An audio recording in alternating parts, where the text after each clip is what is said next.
Құрметті оқушылар, біз бүгін 7 сыныптың 1-ші тоқсанына арналған ПЖБ-сын талдайтын боламыз. Summative assessment for the unit hobbies and leisure.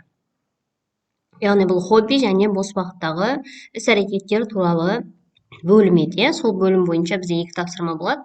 Listening және writing. Listening'да бізде 2 адам сөйлеседі, және мына шетке true false қой деп тұр. Оны біз бірден дұрыс жауабына қарап қоя аламыз, иә?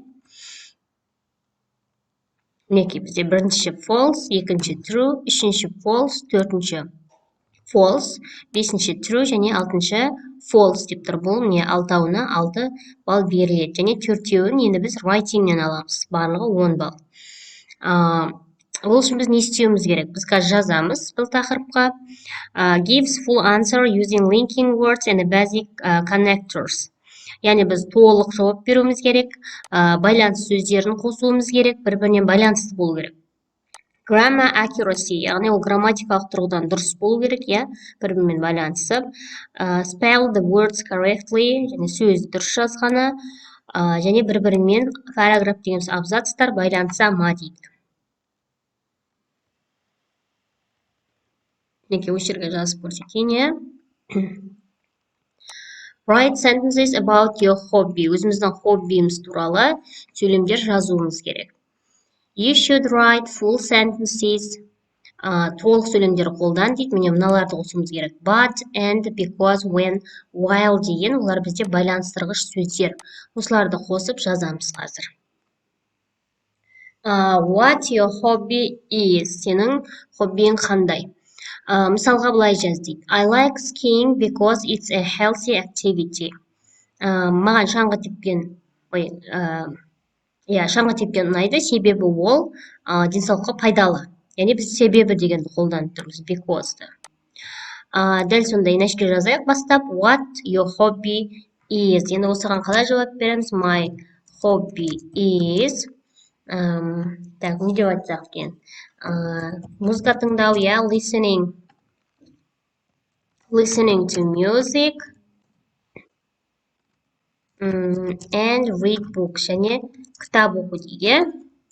Мысалға, өздерін издан кейін қоя бересіңдер, кез келген and reading books болады. Себебі бізде хобби дегеніміз не? Тыңдау және оқу болып кетеді. Listen болса, ол оқу отырмын деген сияқты етістік болып кетеді. When and who you usually do it with. Қашан және кіммен жасайсыңдар? Енді I do it with дейік, бұны мен жасаймын кіммен бірге? With my sister, мысалға, тәтеммен деген сияқты. Қашан істеймін? Бос уақытымда дейік, in my free time. Бізге when дегенде қосу кереккен ғой, иә? Анда бір нәрсе істеп жатқан кезімде деп айтайық. Бізге when дегенді қосу керек, ол кезде деген мағына білдіреді. When I have free time, бос уақытым бар кезде деп шамақты алмастырайық. Өзде біз when-ді қолданамыз мына шетке. Why you like doing it? Why-ға because қолданамыз. Себебі ол қандай? Because it's exciting, interesting, қызық деп айтамыз. And fun, көңілді. Is your hobby? Так, because-ды істеп қойын. Is your hobby popular among teenagers? Жасөспірімдер арасында бұл яғни танымал ма деген сөз. Енді бізге қандай қалып қойды екен көрейік. But дегенді айтайық осы жерге. And мінекей біз and қолдандық мына жерге. Так, міне and қолдандық, because қолдандық, when қолдандық. Бізге енді while, бұл да бір нәрсе істеп жатқан кезде дегенді айтайық. Және but дегенді айтайық, бірақ дейді. While мен but қалып бізде. Is your hobby popular among teenagers? Yes. Ол популярный, атақты, popular. But, бірақ кейбіреулері ұнатпайды, Бірақ немесе әркімде әртүрлі хобби деп айтайық. But әр адамда, every person дегеніміз дұрыс. Әр адамда has own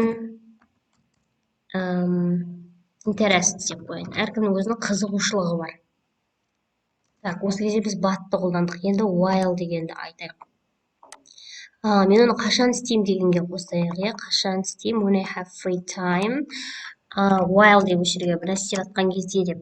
When, мысалға, when I'm cleaning, үй жинаймыз бәріміз де, бағыңызға көмектесеміз. When I'm cleaning house, үй жинап атқан кезде.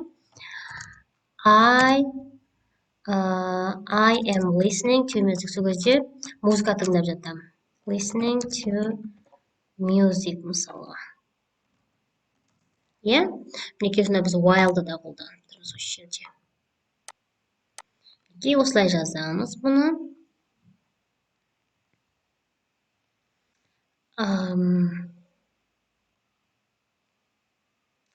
Так, жақсы, бізге өкінішке орай listening таск берілмепті. Негізі бізге берілу керек еді.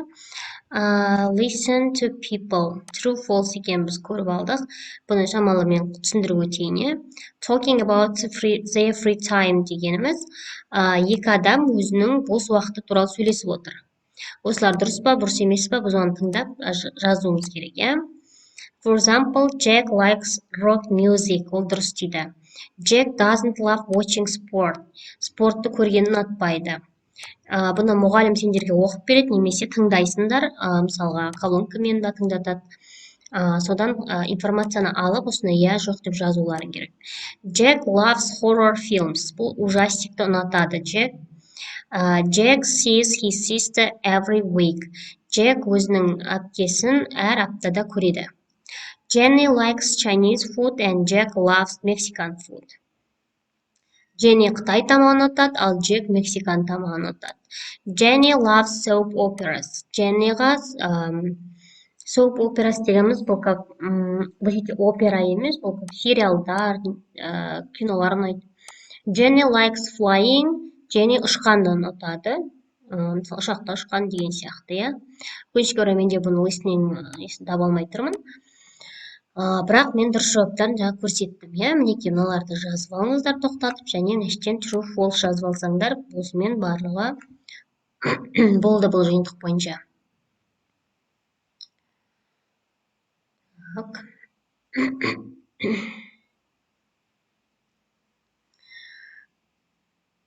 Және оқушылар қандай да сұрақтарың болса, маған комментарийға жазуға болады. Және менің каналыма тіркелуді ұмытпаңдар, себебі менде барлық 90 бойынша осылай жиынтық БЖБ және ТЖБ-да, яғни 90-дық жиынтықтар шығып тұрады. New English каналына тіркеліп, комментарий жазып, лайк басуды ұмытпаңдар. Сендерге сәттілік тілеймін. Okay, goodbye, good luck to you.